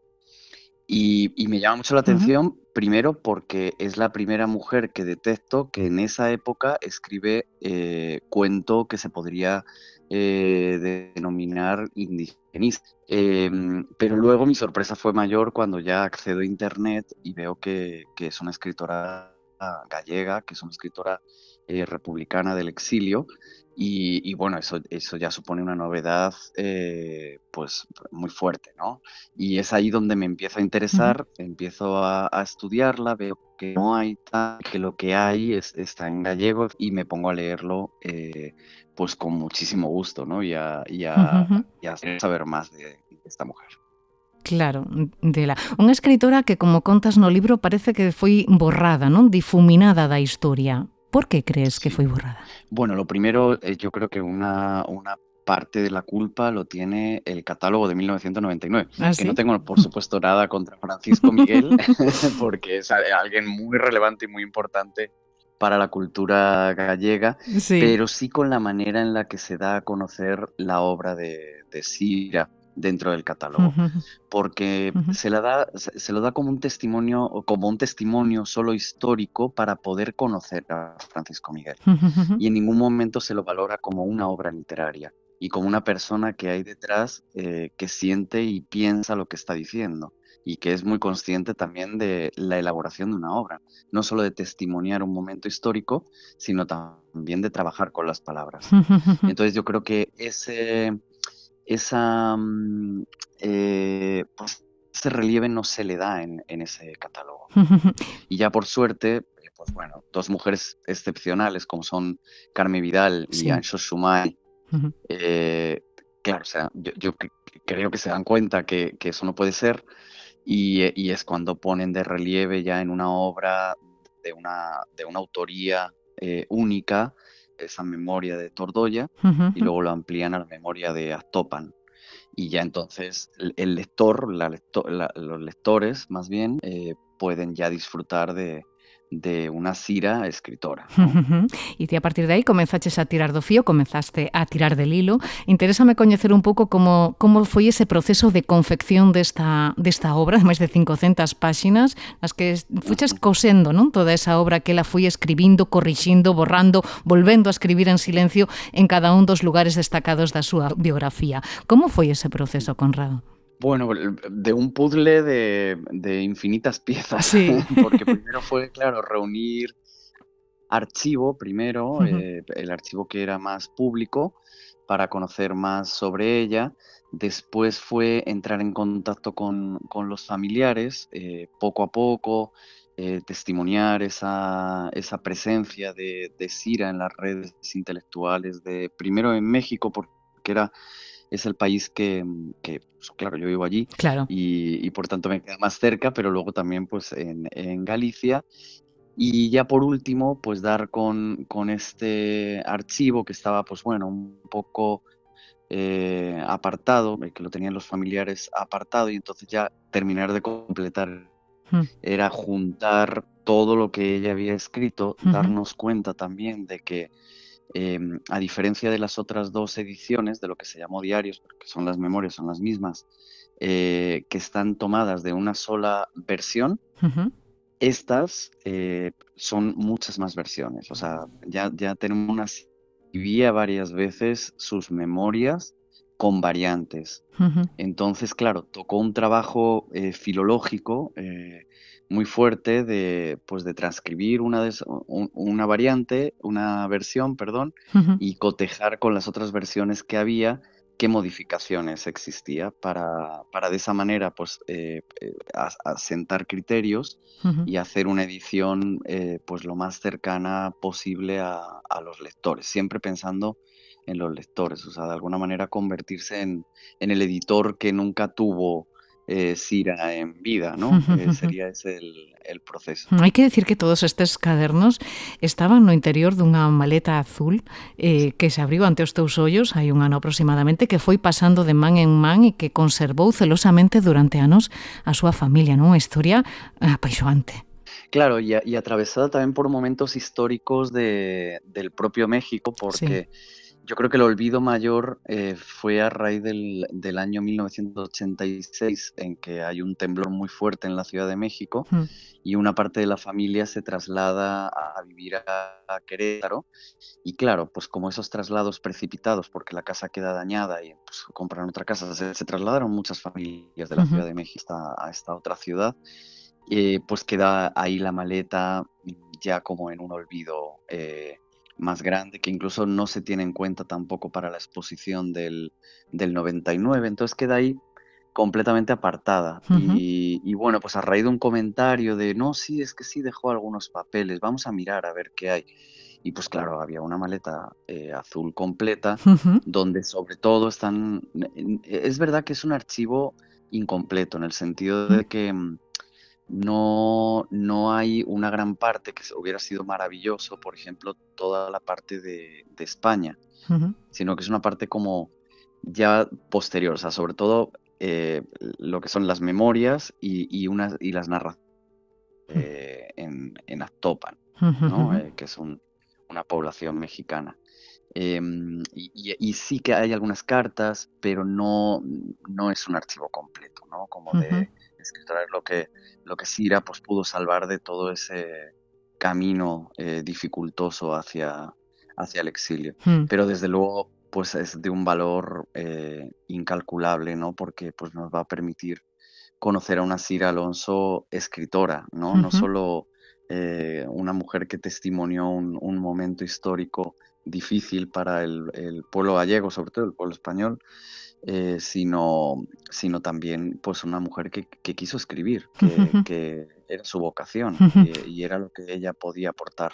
Polo que pudestes averiguar, era unha escritura destinada a que fora lida por outras persoas, é dicir, non era un exercicio de introspección, non? Ela quería facer memoria e tamén facer literatura, non? Sí se ve también como un proceso terapéutico, yo diría, de escritura, ¿no? De volver una y otra vez a recordar esos momentos y a ver dónde encontrar ese hilo de luz al que asirse, ¿no? Ante tanta dificultad, ¿no? Pero a la par también sí hay algo ahí de ser leída. ¿Por qué me di cuenta? Primero en las memorias. En las narraciones es más claro, sí hay claramente como que se dirige a un lector, ¿no? Y que hay una presencia de un lector constante.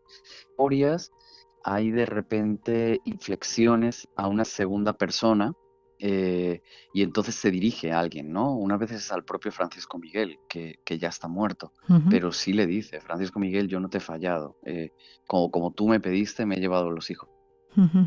Habla, entonces como que hay ahí una serie de ella establece una serie de deudas de lectores, ¿no? A quien va dirigida la obra, y ella es consciente también, o sea, tiene una agencia importante de contar desde su punto de vista pues todo lo ocurrido, ¿no? Y cómo eso afectó a familias humildes, sobre todo porque se fija mucho en familias humildes, pero bueno, también en una clase media que apoyó a la República. Desde luego, percíbese a enorme maestría de Sira Alonso a hora de entretecer eses recordos familiares xunto con ese retrato social, histórico e político que se vai mesturando durante a súa narración, non? Con esa intención, non? De facer memoria e de facer moito máis cunha historia persoal, non? Exacto. Sí, ahí es donde entiendo la agencia, ¿no? Porque ella es consciente, habla también de una segunda persona al plural, como nosotros, ¿no?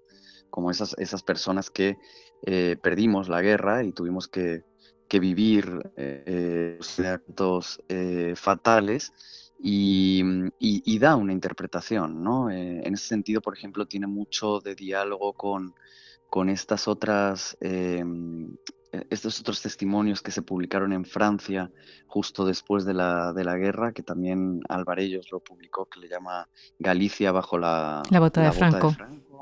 Ajá, que eran anónimos, pero bueno, parece que está ahí Seoane Sí, eso dicen. detrás de ellos. Y todo lo que tiene que ver con los relatos históricos coincide mucho con ese testimonio de este libro, muchísimo. Entonces ella pues es una lectora extraordinaria de la historia, ¿no? Si lo comparamos con otro libro. Pero además establece una serie de personajes que no dudo de su existencia, pero también oscilan un poco entre lo más cercano a lo literario, ¿no? Como cierta ficción en cuanto a que se resimbolizan, digamos, para significar, ¿no? Y ahí surge también el hecho literario, ¿no? En la manera de contar, de ordenar, de dar también una preeminencia a estos otros personajes que no son del todo históricos, ¿no? Y que tan conocidos por la gente, ¿no? Unha obra inmensa formada por eses 4 cadernos, ademais deses poemas, a morte de Francisco Miguel e moito material que ides introducindo nesta edición. Non sei se tes algún fragmento favorito, Conrado. Sí, había seleccionado, claro, por lo que me toca, por 2 razones en realidad. La primera es porque las memorias que se dan más a conocer ahora que cedidas son estas primeras memorias que las hemos titulado Memorias de A Coruña, porque empiezan como hablando muchísimo de la ciudad de origen, y en esas memorias, pues claro, cuenta toda su vida en A Coruña, todo su proceso de formación, la salida a París hasta en 2 ocasiones, la salida a Cuba y después de Cuba a México, donde pasa 6 años, y el retorno de México a, pues bueno, primero esperando una república, aunque ya aquí se encontró con el Bienio Negro, y bueno, pues con todo el proceso político que vivía España en ese momento. Entonces esas memorias hablan de México. Entonces, bueno, pues dos momentos importantes. Uno es cuando ve México por primera vez. Y también otro que me parece muy ilustrativo, que es cuando viven en Taxco, que es una pequeña población de Guerrero, del estado de Guerrero, al sur de México, de la República, donde ella entra en contacto con una mujer que ve el futuro y le lee lo que puede pasar a futuro. Entonces, ¿puedo leerlo? Claro que sí, estamos deseando.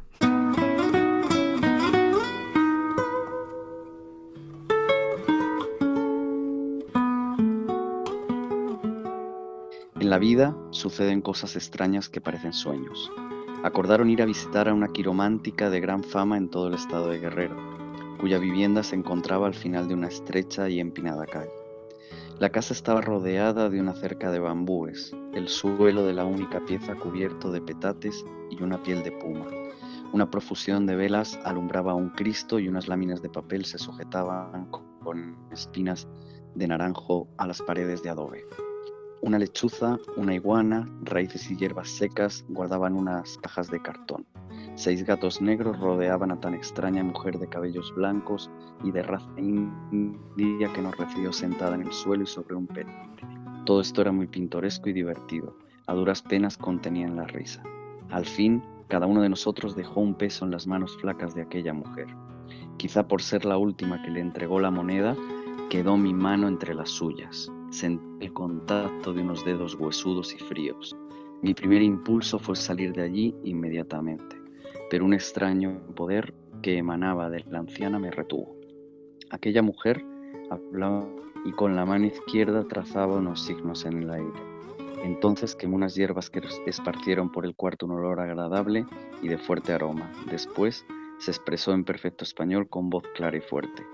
Tan cierto como la luna sale del mar, como brillan las estrellas en el cielo, la persona que tú más amas está amenazada de muerte. Su vida la tienen los hombres de un lejano país. Y me parece un episodio muy importante porque se ve el contacto horizontal que establece con las comunidades originarias de México frente a esas otras puristas que se ríen, ¿no? Que lo ven como algo folclórico, pero ella le da una validez a estas palabras, ¿no? Una validez para cumplirse, ¿no? A que la premonición cumpriríase, Francisco Miguel é asesinado en Berto, en Carballo, en setembro do 36, e 2 anos despois, Conrado, Sira acolle os seus pequenos e regresa a México, ese país que os acollera unha década atrás, non? Bueno, está una circunstancia que no podemos dejar de lado, y es que 2 de sus hijos, el mediano y el menor, nacen en México. Nacen alí. Y claro, por leyes, a diferencia de España, México tiene esta ley de transmisión que se llama Jus Soli, entonces los hijos son mexicanos primero. Y entonces, pues bueno, es lo que finalmente le salva en Lisboa de cuando ya ella va a iniciar el exilio, la agarran las autoridades españolas y ella dice, está bien, devuélvanme a España, esto en el año 42, devuélvanme a España, pero dejen que mis hijos, que son mexicanos, vuelvan a México, ya como una manera de por lo menos salvarlos de ellos. Y entonces la embajada dice, pero hombre, mujer, ¿cómo no nos dijiste esto antes, ¿no? Que ella había intentado conseguir el visado, y entonces ahí ya le dan el visado para poder viajar y la meten en el primer barco, el Serpa Pinto, ¿no? ¿Y cómo vive Sira ese regreso a México? Esta ida a México es muy triste para ella. Sufre una decepción tremenda. Quien lea el libro se dará cuenta que no esas personas que antes conocía allí del circuito intelectual mexicano y también exiliado, la decepción de alguna manera. Y en mitad de esa decepción y de esa precariedad, porque pues tenía unas condiciones realmente malas, ¿no? Y sin apoyo, es cuando toma esa decisión de encargar a 2 de los hijos con 2 familias chilenas, y ella se va a una comunidad originaria nahua y totonaca a vivir pues entre por lo menos 1 año seguido y hasta 4 de manera intermitente. Y bueno, eso es algo que convierte a Sira en algo muy excepcional dentro del canon del exilio. Que lugar crees que ocupa dentro da literatura do exilio republicano español, Sira Alonso? Pues para mí un lugar periférico en cuanto a las redes del exilio y fuera del canon también, porque pues creó otro tipo de literatura, no en cuanto a las memorias, que las memorias, pues hay memorias de mujeres excepcionales del exilio, y que yo creo que las memorias de Sira van a dialogar mucho en eso y van a dar mucho que hablar en estos estudios que ya hacen, pues sobre todo investigadoras muy importantes, ¿no? en nuestro país, pero es muy periférica en cuanto a su actitud de vida, ¿no? Esta forma de, pues bueno, ir con las personas que están en el estrato social más bajo de la sociedad que te recibe, es algo realmente excepcional, y con ellos un reflejo y un sentido a seguir viviendo, ¿no? Por eso también es como este lado curativo, ¿no? Que también tiene la escritura, y que podremos ver en el segundo volumen, ¿no? Cuando veamos esas narraciones que ella escribe allí.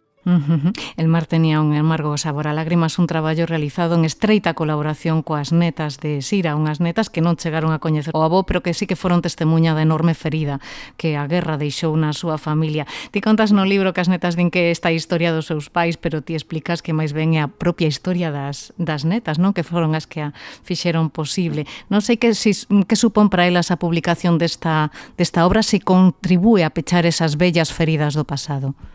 Sí, bueno, yo quiero aprovechar pues para agradecerle a ellas esto, porque en realidad es su libro y es su historia, ¿no? Yo lo único que he hecho es como trabajar ahí, como esas horas de escritorio, en trenzar todos los documentos, pero en realidad esta es su vida, ¿no? Y bueno, algo bonito es que si en general al principio lo veían como algo que hubiera pertenecido a la historia de los padres, o sea, de los hijos de Sira y de Francisco Miguel, creo que esto también ha conseguido articular como una línea de todo este legado, ¿no? Que es mucho, ¿no? Entonces eso es algo, pues, excepcional, ¿no? Para alguien que está rescatando archivo, que de repente ese archivo se resignifique dentro de la familia para tantas personas, pues es muy importante. Conrado Arranz veu a España a presentar este libro, non sei como está sendo o contacto cos lectores. Maravilloso. Bueno, tuvimos la mala suerte de que la Feria del Libro, por una tormenta muy fuerte, se tuvo que acabar antes de tiempo y no hubo presentación. Una presentación que parecía que iba a ser muy multitudinaria, por lo que nos estaban diciendo, pero bueno, sí permitió contacto con los lectores y sobre todo lectoras, que sí se acercaban a la obra de Sira porque ya habían leído algo, ya habían escuchado algo, o directamente se encontraban en el stand de Alvarellos, que bueno, pues hace un trabajo magnífico para la cultura gallega. Desde luego.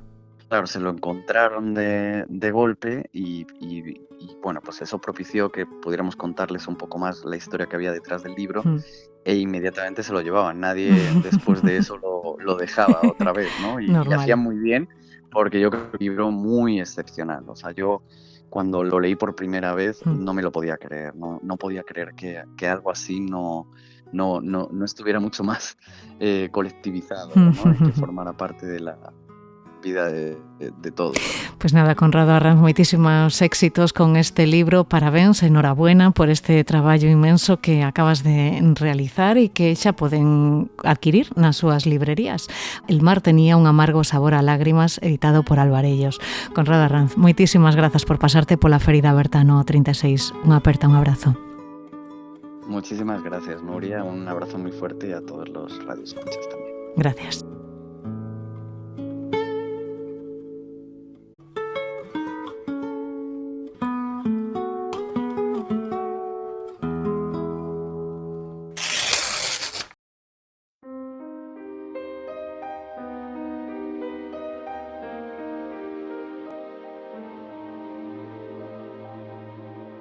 Pois ata aquí chegamos. Moitas grazas a Manuel, a Orientado, a Abel, a Xavier e a Conrado por axudarnos a construir este capítulo centrado na zona das Mariñas e por achegarnos tamén material tan valioso que nos permite comprender o legado que deixaron na comarca os irmáns Suárez Picallo, o mestre Rafael Fernández Casas, o escritor Manuel Ugrís ou a propia Sira Alonso, unha autora que permaneceu durante anos silenciada.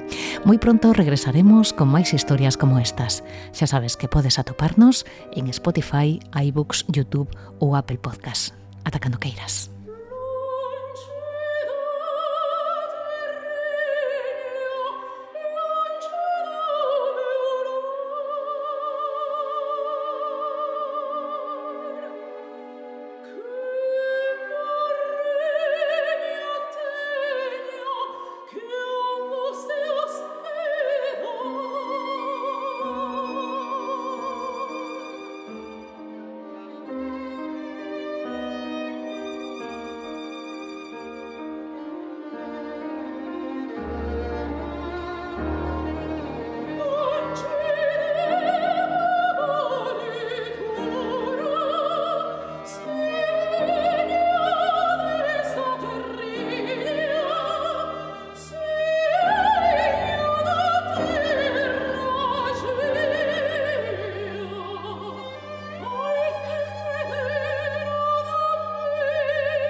A ferida aberta no 36, un podcast de Nuria López.